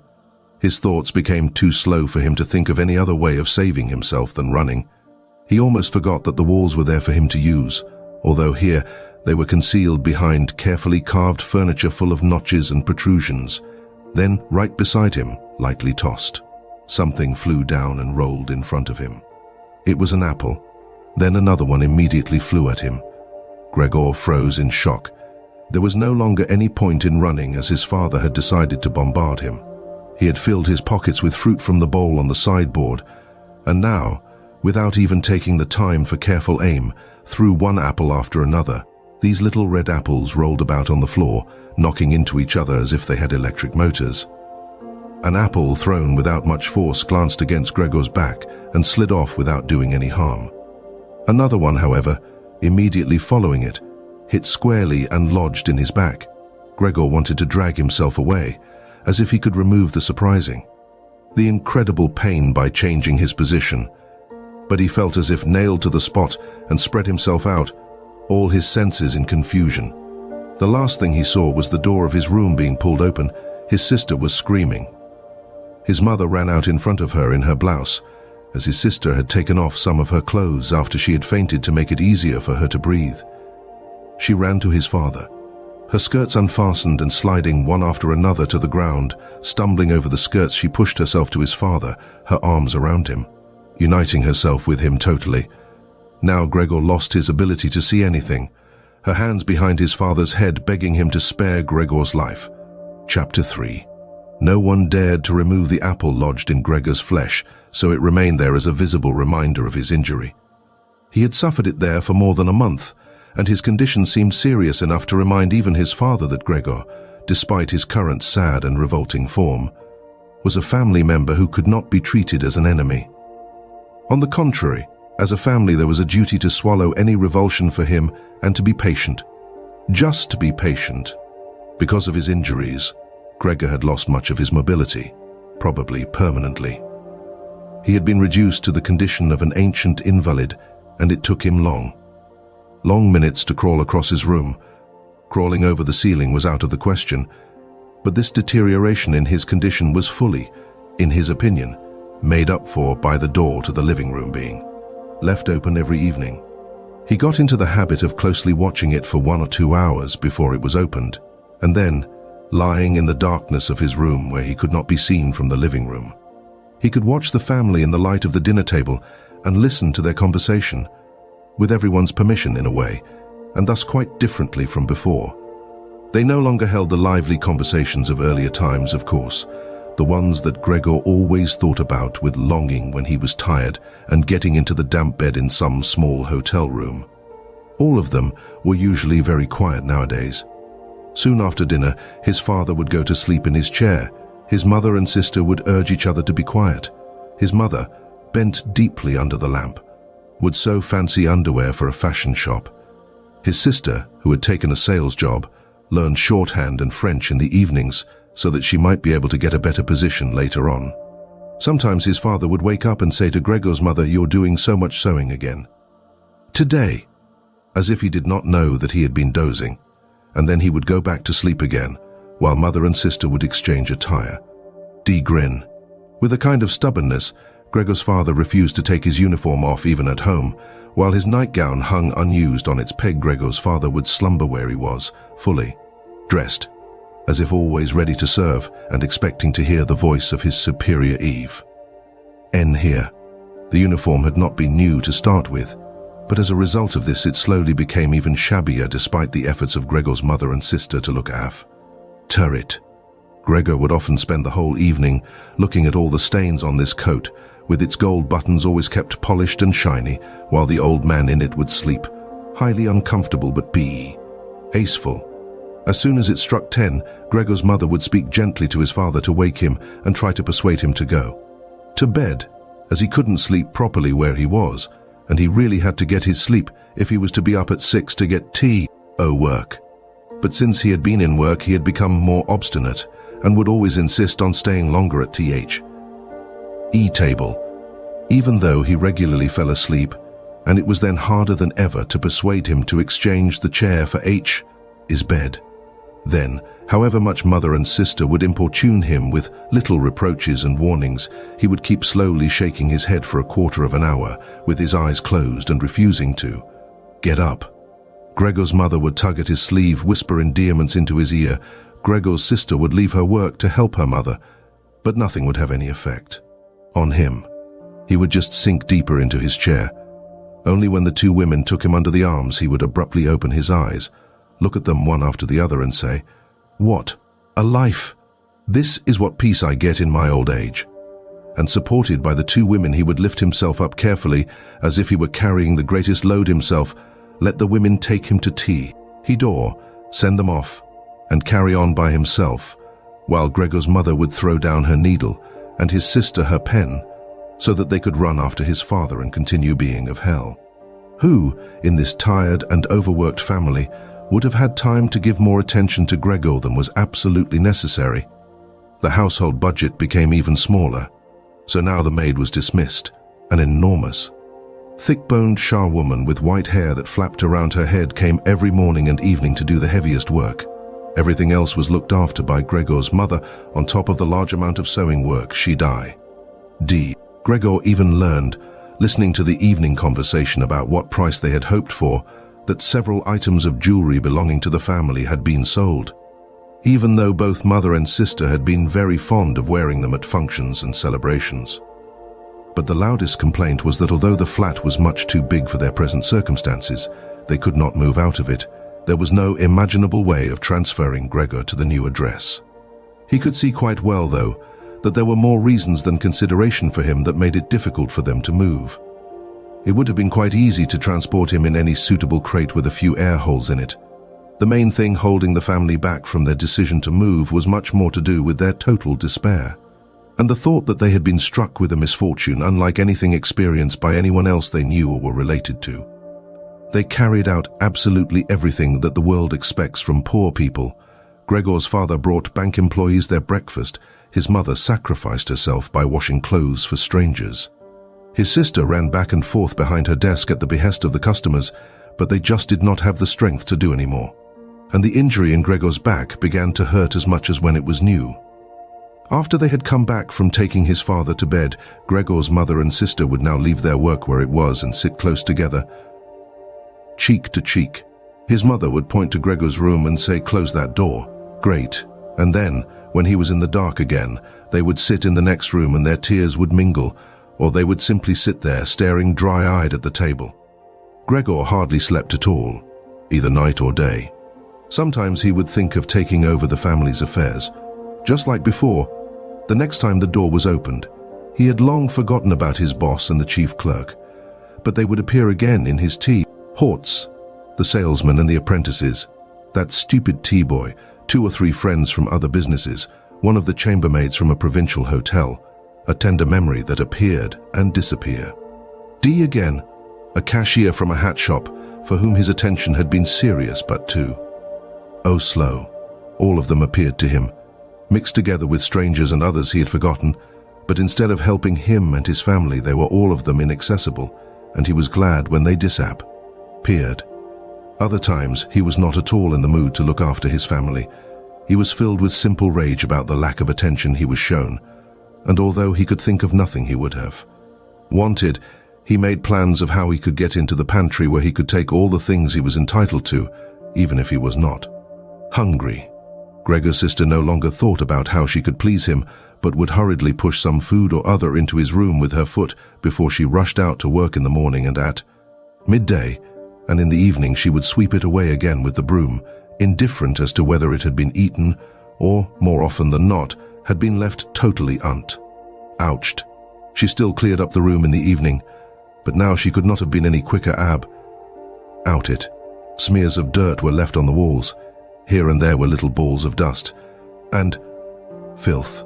At first, Gregor went into one of the worst of these places when his sister arrived as a reproach to her, but he could have stayed there for weeks without his sister doing anything about it. She could see the dirt as well as he could, but she had simply decided to leave him to it. At the same time, she became touchy in a way that was quite new for her, and which everyone in the family understood. Cleaning up Gregor's room was for her and her alone. Gregor's mother did once thoroughly clean his room and needed to use several bucketfuls of water to do it, although that much dampness also made Gregor ill, and he lay flat on the couch, bitter and mobile. But his mother was to be punished still more for what she had done, as hardly had his sister arrived home in the evening than she noticed the change in Gregor's room and, highly grieved, ran back into the living room where, despite her mother's raised and imploring hands, she broke into convulsy. Her father, of course, was startled out of his chair, and the 2 parents looked on astonished and helpless. Then they too became agitated.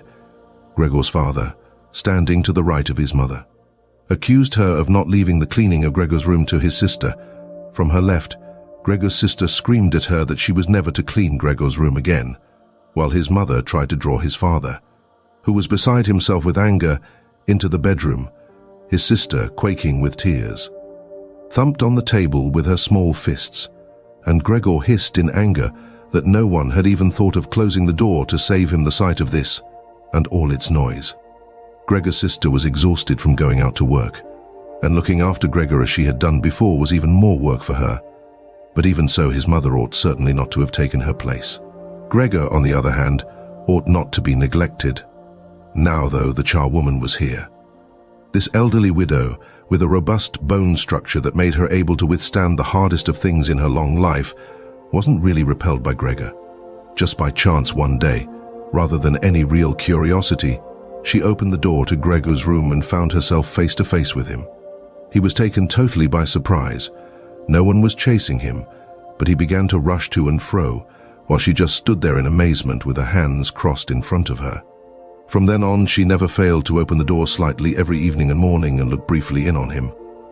At first, she would call to him as she did so with words that she probably considered friendly, such as, "Come on then, you old dung beetle," or "Look at the old dung beetle there."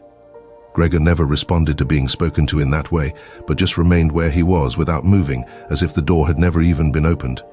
If only they had told this charwoman to clean up his room every day, instead of letting her disturb him for no reason whenever she felt like it. One day, early in the morning, while a heavy rain struck the window panes, perhaps indicating that spring was coming, she began to speak to him in that way once again. Gregor was so resentful of it that he started to move toward her. He was slow and infirm, but it was like a kind of attack. Instead of being afraid, the charwoman just lifted up one of the chairs from near the door and stood there with her mouth open. Clearly intending not to close her mouth until the chair in her hand had been slammed down into Gregor's back. "Aren't you coming any closer then?" she asked when Gregor turned round again, and she calmly put the chair back in the corner. Gregor had almost entirely stopped eating. Only if he happened to find himself next to the food that had been prepared for him, he might take some of it into his mouth to play with it. Leave it there a few hours and then, more often than not, spit it out again. At first he thought it was distress at the state of his room that stopped him eating, but he had soon got used to the changes made there. They had got into the habit of putting things into this room that they had no room for anywhere else. And there were now many such things, as one of the rooms in the flat had been rented out to 3 gentlemen. These earnest gentlemen, all 3 of them had full beards, as Gregor learned peering through the crack in the door one day, were painfully insistent on things being tidy. This meant not only in their own room, but, since they had taken a room in this establishment, in the entire flat, and especially in the kitchen. Unnecessary clutter was something they could not tolerate, especially if it was dirty. They had moreover brought most of their own furnishings and equipment with them. For this reason, many things had become superfluous which, although they could not be sold, the family did not wish to discard. All these things found their way into Gregor's room. The dustbins from the kitchen found their way in there too. The charwoman was always in a hurry, and anything she couldn't use for the time being, she would just chuck in there. He, fortunately, would usually see no more than the object and the hand that held it. The woman most likely meant to fetch the things back out again when she had time and the opportunity, or to throw everything out in one go. But what actually happened was that they were left where they landed when they had first been thrown, unless Gregor made his way through the junk and moved it somewhere else. At first he moved it because, with no other room free where he could crawl about, he was forced to, but later on he came to enjoy it, although moving about in that way left him sad and tired to death. And he would remain immobile for hours afterwards. The gentleman who rented the room would sometimes take their evening meal at home in the living room that was used by everyone, and so the door to this room was often kept closed in the evening. But Gregor found it easy to give up having the door open. He had, after all, often failed to make use of it when it was open and, without the family having noticed it, lain in his room in its darkest corner. One time, though, the charwoman left the door to the living room slightly open, and it remained open when the gentleman who rented the room came in the evening and the light was put on. They sat up at the table where, formerly, Gregor had taken his meals with his father and mother. They unfolded the serviettes and picked up their knives and forks. Gregor's mother immediately appeared in the doorway with a dish of meat, and soon behind her came his sister with a dish piled high with potatoes. The food was steaming and filled the room with its smell. The gentleman bent over the dishes set in front of them as if they wanted to test the food before eating it, and the gentleman in the middle, who seemed to count as an authority for the other 2, did indeed cut off a piece of meat while it was still in its dish, clearly wishing to establish whether it was sufficiently cooked or whether it should be sent back to the kitchen. It was to his satisfaction, and Gregor's mother and sister, who had been looking on anxiously, began to breathe again and smiled. The family themselves ate in the kitchen. Nonetheless, Gregor's father came into the living room before he went into the kitchen, bowed once with his cap in his hand and did his round of the table. The gentlemen stood as one and mumbled something into their beards. Then, once they were alone, they ate in near-perfect silence. It seemed remarkable to Gregor that above all various noises of eating, their chewing teeth could still be heard. As if they had wanted to show Gregor that you need teeth in order to eat, and it was not possible to perform anything with jaws that are toothless, however nice they might be. "I'd like to eat something," said Gregor anxiously, "but not anything like they're eating. They do feed themselves, and here I am, dying." Throughout all this time, Gregor could not remember having heard the violin being played, but this evening it began to be heard from the kitchen. The three gentlemen had already finished their meal. The one in the middle had produced a newspaper, given a page to each of the others, and now they leant back in their chairs, reading them and smoking. When the violin began playing, they became attentive, stood up and went on tiptoe over to the door of the hallway, where they stood pressed against each other. Someone must have heard them in the kitchen, as Gregor's father called out, "Is the playing perhaps unpleasant for the gentleman? We can stop it straight away." "On the contrary," said the middle gentleman. "Would the young lady not like to come in and play for us here in the room where it is, after all? Much more cozy and comfortable?" "Oh yes, we'd love to," called back Gregor's father, as if he had been the violin player himself. The gentleman stepped back into the room and waited. Gregor's father soon appeared with the music stand, his mother with the music and his sister with the violin. She calmly prepared everything for her to begin playing. His parents, who had never rented a room out before and therefore showed an exaggerated courtesy towards the three gentlemen, did not even dare to sit on their own chairs. His father leant against the door with his right hand pushed in between two buttons on his uniform coat. His mother, though, was offered a seat by one of the gentlemen and sat, leaving the chair where the gentleman happened to have placed it, out of the way in a corner. His sister began to play. Father and mother paid close attention, one on each side, to the movements of her hands. Drawn in by the playing, Gregor had dared to come forward a little and already had his head in the living room. Before, he had taken great pride in how considerate he was, but now it hardly occurred to him that he had become so thoughtless about the others. What's more, there was now all the more reason to keep himself hidden, as he was covered in the dust that lay everywhere in his room and flew up at the slightest movement. He carried threads, hairs, and remains of food about on his back and sides. He was much too indifferent to everything now to lay on his back and wipe himself on the carpet like he had used to do several times a day. And despite this condition, he was not too shy to move forward a little onto the immaculate floor of the living room. No one noticed him, though. The family was totally preoccupied with the violin playing, at first. The three gentlemen had put their hands in their pockets and come up far too close behind the music stand to look at all the notes being played, and they must have disturbed Gregor's sister, but soon. In contrast with the family, they withdrew back to the window with their heads sunk and talking to each other at half volume, and they stayed by the window while Gregor's father observed them anxiously. It really now seemed very obvious that they had expected to hear some beautiful or entertaining violin playing, but had been disappointed. That they had had enough of the whole performance, and it was only now out of politeness that they allowed their peace to be disturbed. It was especially unnerving, the way they all blew the smoke from their cigarettes upwards from their mouth and noses. Yet Gregor's sister was playing so beautifully. Her face was leant to one side, following the lines of music with a careful and melancholy expression. Gregor crawled a little further forward, keeping his head close to the ground so that he could meet her eyes if the chance came. Was he an animal if music could captivate him so?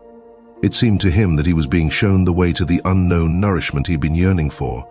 He was determined to make his way forward to his sister and tug at her skirt to show her she might come into his room with her violin, as no one appreciated her playing here as much as he would. He never wanted to let her out of his room, not while he lived anyway. His shocking appearance should, for once, be of some use to him. He wanted to be at every door of his room at once to hiss and spit at the attackers. His sister should not be forced to stay with him, though, but stay of her own free will. She would sit beside him on the couch with her ear bent down to him while he told her how he had always intended to send her to the conservatory. How he would have told everyone about it last Christmas. Had Christmas really come and gone already? If this misfortune hadn't got in the way, and refused to let anyone dissuade him from it. On hearing all this, his sister would break out in tears of emotion, and Gregor would climb up to her shoulder and kiss her neck, which, since she had been going out to work, she had kept free without any necklace or collar. "Mr. Samsa!" shouted the middle gentleman to Gregor's father, pointing, without wasting any more words, with his forefinger at Gregor as he slowly moved forward. The violin went silent. The middle of the three gentlemen first smiled at his two friends, shaking his head, and then looked back at Gregor. His father seemed to think it more important to calm the three gentlemen before driving Gregor out. Even though they were not at all upset and seemed to think Gregor was more entertaining than the violin playing had been. He rushed up to them with his arms spread out and attempted to drive them back into their room at the same time as trying to block their view of Gregor with his body. Now they did become a little annoyed, and it was not clear whether it was his father's behavior that annoyed them or the dawning realization that they had had a neighbor like Gregor in the next room without knowing it. They asked Gregor's father for explanations, raised their arms like he had, tugged excitedly at their beards, and moved back towards their room only very slowly. Meanwhile, Gregor's sister had overcome the despair she had fallen into when her playing was suddenly interrupted. She had let her hands drop and let violin and bow hang limply for a while, but continued to look at the music as if still playing. But then she suddenly pulled herself together, laid the instrument on her mother's lap, who still sat laboriously struggling for breath where she was, and ran into the next room, which, under pressure from her father, the three gentlemen were more quickly moving toward. Under his sister's experienced hand, the pillows and covers on the beds flew up and were put into order, and she had already finished making the beds and slipped out again before the three gentlemen had reached the room. Gregor's father seemed so obsessed with what he was doing that he forgot all the respect he owed to his tenants. He urged them and pressed them until, when he was already at the door of the room, the middle of the three gentlemen shouted like thunder and stamped his foot, and thereby brought Gregor's father to a halt. "I declare here and now," he said, raising his hand and glancing at Gregor's mother and sister to gain their attention too, "that with regard to the repugnant conditions that prevail in this flat and with this family," here he looked briefly but decisively at the floor, "I give immediate notice on my room. For the days that I have been living here, I will of course pay nothing at all. On the contrary, I will consider whether to proceed with some kind of action for damages from you. And believe me, it would be very easy to set out the grounds for such an action." He was silent and looked straight ahead as if waiting for something. And indeed, his two friends joined in with the words, "And we also give immediate notice." With that, he took hold of the door handle and slammed the door. Gregor's father staggered back to his seat, feeling his way with his hands, and fell into it. It looked as if he was stretching himself out for his usual evening nap, but from the uncontrolled way his head kept nodding, it could be seen that he was not sleeping at all. Throughout all this, Gregor had lain still where the three gentlemen had first seen him. His disappointment at the failure of his plan, and perhaps also because he was weak from hunger, made it impossible for him to move. He was sure that everyone would turn on him any moment, and he waited. He was not even startled out of this state when the violin on his mother's lap fell from her trembling fingers and landed loudly on the floor. "Father, mother," said his sister, hitting the table with her hand as introduction, "we can't carry on like this. Maybe you can't see it, but I can. I don't want to call this monster my brother. All I can say is, we have to try and get rid of it. We've done all that's humanly possible to look after it and be patient. I don't think anyone could accuse us of doing anything wrong." "She's absolutely right," said Gregor's father to himself. His mother, who still had not had time to catch her breath, began to cough dully, her hand held out in front of her and a deranged expression in her eyes. Gregor's sister rushed to his mother and put her hand on her forehead. Her words seemed to give Gregor's father some more definite ideas. He sat upright, played with his uniform cap between the plates left by the three gentlemen after their meal, and occasionally looked down at Gregor as he lay there immobile. "We have to try and get rid of it," said Gregor's sister, now speaking only to her father, as her mother was too occupied with coughing to listen. "It'll be the death of both of you. I can see it coming. We can't all work as hard as we have to, and then come home to be tortured like this. We can't endure it. I can't endure it anymore." And she broke out so heavily in tears that they flowed down the face of her mother, and she wiped them away with mechanical hand movements. "My child," said her father with sympathy and obvious understanding, "what are we to do?" His sister just shrugged her shoulders as a sign of the helplessness and tears that had taken hold of her, displacing her earlier certainty. "If he could just understand us," said his father almost as a question. His sister shook her hand vigorously through her tears as a sign that of that there was no question. "If he could just understand us," repeated Gregor's father, closing his eyes in acceptance of his sister's certainty that that was quite impossible. Then perhaps we could come to some kind of arrangement with him. But as it is, it's got to go, shouted his sister. That's the only way, Father. You've got to get rid of the idea that that's Gregor. We've only harmed ourselves by believing it for so long. How can that be, Gregor? If it were Gregor, he would have seen long ago that it's not possible for human beings to live with an animal like that, and he would have gone of his own free will. We wouldn't have a brother anymore then, but we could carry on with our lives and remember him with respect. As it is, this animal is persecuting us. It's driven out our tenants. It obviously wants to take over the whole flat and force us to sleep on the streets. Father, look, just look. She suddenly screamed, "He's starting again," in her alarm, which was totally beyond Gregor's comprehension. His sister even abandoned his mother as she pushed herself vigorously out of her chair, as if more willing to sacrifice her own mother than stay anywhere near Gregor. She rushed over to behind her father, who had become excited merely because she was, and stood up, half raising his hands in front of Gregor's sister as if to protect her. But Gregor had had no intention of frightening anyone, least of all his sister. All he had done was begin to turn round so that he could go back into his room. Although that was in itself quite startling, as his pain-racked condition meant that turning round required a great deal of effort, and he was using his head to help himself do it, repeatedly raising it and striking it against the floor. He stopped and looked round. They seemed to have realized his good intention and had only been alarmed briefly. Now they all looked at him in unhappy silence. His mother lay in her chair with her legs stretched out and pressed against each other, her eyes nearly closed with exhaustion. His sister sat next to his father with her arms around his neck. Maybe now they'll let me turn round, thought Gregor, and went back to work. He could not help panting loudly with the effort and had sometimes to stop and take a rest. Noon was making him rush any more. Everything was left up to him. As soon as he had finally finished turning round, he began to move straight ahead. He was amazed at the great distance that separated him from his room, and could not understand how he had covered that distance in his weak state a little while before, and almost without noticing it. He concentrated on crawling as fast as he could, and hardly noticed that there was not a word, not any cry, from his family to distract him. He did not turn his head until he had reached the doorway. He did not turn it all the way round as he felt his neck becoming stiff, but it was nonetheless enough to see that nothing behind him had changed. Only his sister had stood up. With his last glance, he saw that his mother had now fallen completely asleep. He was hardly inside his room before the door was hurriedly shut, bolted and locked. The sudden noise behind Gregor so startled him that his little legs collapsed under him. It was his sister who had been in so much of a rush. She had been standing there waiting and sprung forward lightly.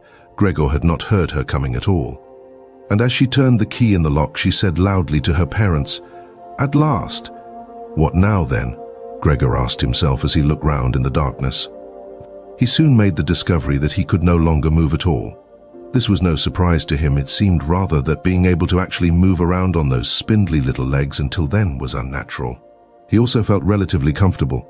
It is true that his entire body was aching, but the pain seemed to be slowly getting weaker and weaker, and would finally disappear altogether.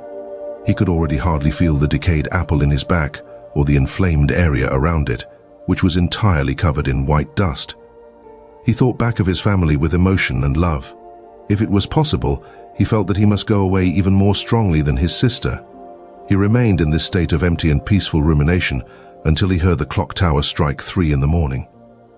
He watched as it slowly began to get light everywhere outside the window too. Then, without his willing it, his head sank down completely, and his last breath flowed weakly from his nostrils. When the cleaner came in early in the morning, they'd often asked her not to keep slamming the doors, but with her strength and in her hurry she still did, so that everyone in the flat knew when she'd arrived, and from then on it was impossible to sleep in peace. She made her usual brief look in on Gregor, and at first found nothing special. She thought he was laying there so still on purpose. Playing the martyr, she attributed all possible understanding to him. She happened to be holding the long broom in her hand, so she tried to tickle Gregor with it from the doorway. When she had no success with that, she tried to make a nuisance of herself and poked at him a little. And only when she found she could shove him across the floor with no resistance at all did she start to pay attention. She soon realized what had really happened. opened her eyes wide, whistled to herself, but did not waste time to yank open the bedroom doors and shout loudly into the darkness of the bedrooms. "Come and have a look at this. It's dead. Just lying there, stone dead, mister." And Mrs. Samsa sat upright there in their marriage bed and had to make an effort to get over the shock caused by the cleaner before they could grasp what she was saying. But then, each from his own side, they hurried out of bed. Mr. Samsa threw the blanket over his shoulders. Mrs. Samsa just came out in her nightdress, and that is how they went into Gregor's room. On the way, they opened the door to the living room where Great had been sleeping since the three gentlemen had moved in. She was fully dressed as if she had never been asleep, and the paleness of her face seemed to confirm this. "Dead?" asked Mrs. Samsa, looking at the charwoman inquiringly, even though she could have checked for herself and could have known it even without checking. "That's what I said," replied the cleaner, and to prove it she gave Gregor's body another shove with the broom, sending it sideways across the floor. Mrs. Samsa made a movement as if she wanted to hold back the broom, but did not complete it. "Now then," said Mr. Samsa, "let's give thanks to God for that." He crossed himself, and the three women followed his example. Great, who had not taken her eyes from the corpse, said, "Just look how thin he was. He didn't eat anything for so long. The food came out again just the same as when it went in." Gregor's body was indeed completely dried up and flat. They had not seen it until then, but now he was not lifted up on his little legs, nor did he do anything to make them look away. "Great, come with us in here for a little while," said Mrs. Samsa with a pained smile, and Great followed her parents into the bedroom, but not without looking back at the body. The cleaner shut the door and opened the window wide. Although it was still early in the morning, the fresh air had something of warmth mixed in with it. It was already the end of March, after all. The three gentlemen stepped out of their room and looked round in amazement for their breakfasts. They had been forgotten about. "Where is our breakfast?" the middle gentleman asked the cleaner irritably. She just put her finger on her lips and made a quick and silent sign to the men that they might like to come into Gregor's room. They did so, and stood around Gregor's corpse with their hands in the pockets of their well-worn coats. It was now quite light in the room. Then the door of the bedroom opened, and Mr. Samsa appeared in his uniform with his wife on one arm and his daughter on the other. All of them had been crying a little. Great now, and then pressed her face against her father's arm. "Leave my home. Now," said Mr. Samsa, indicating the door and without letting the women from him. "What do you mean?" asked the middle of the three gentlemen, somewhat disconcerted, and he smiled sweetly. The other two held their hands behind their backs and continually rubbed them together in gleeful anticipation of a loud quarrel which could only end in their favor. "I mean just what I said," answered Mr. Samsa, and, with his two companions, went in a straight line towards the man. At first, he stood there still, looking at the ground as if the contents of his head were rearranging themselves into new positions. "All right, we'll go then," he said, and looked up at Mr. Samsa as if he had been suddenly overcome with humility and wanted permission again from Mr. Samsa for his decision. Mr. Samsa merely opened his eyes wide and briefly nodded to him several times. At that, and without delay, the man actually did take long strides into the front hallway. His two friends had stopped rubbing their hands some time before and had been listening to what was being said. Now they jumped off after their friend, as if taken with a sudden fear that Mr. Samsa might go into the hallway in front of them and break the connection with their leader. Once there, all three took their hats from the stand, took their sticks from the holder, bowed without a word and left the premises.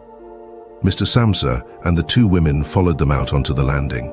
But they had had no reason to mistrust the men's intentions, and as they leaned over the landing, they saw how the three gentlemen made slow but steady progress down the many steps.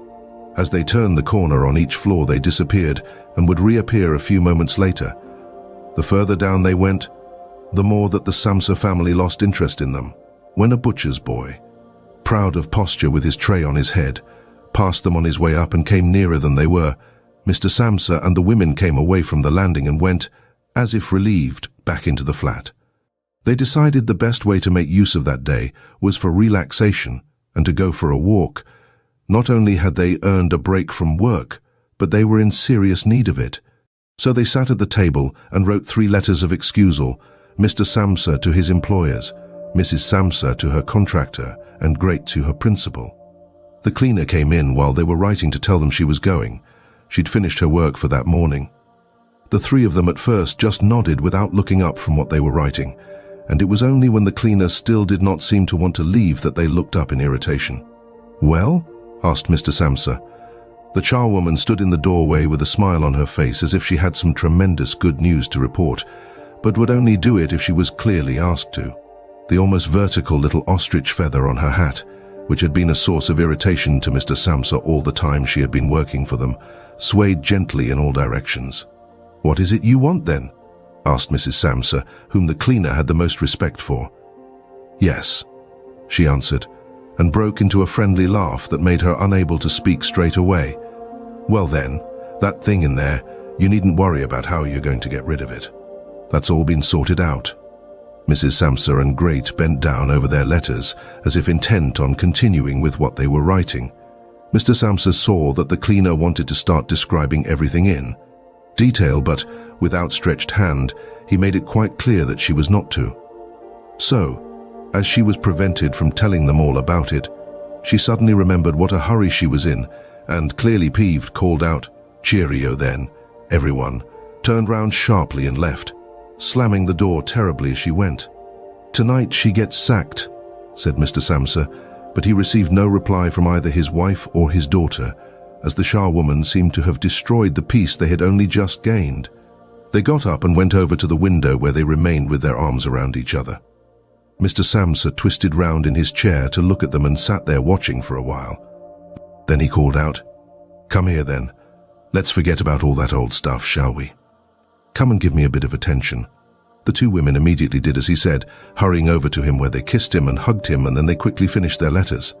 After that, the three of them left the flat together, which was something they had not done for months, and took the tram out to the open country outside the town. They had the tram, filled with warm sunshine, all to themselves, leant back comfortably on their seats. They discussed their prospects and found that on closer examination, they were not at all bad. Until then, they had never asked each other about their work, but all three had jobs which were very good and held particularly good promise for the future. The greatest improvement for the time being, of course, would be achieved quite easily by moving house.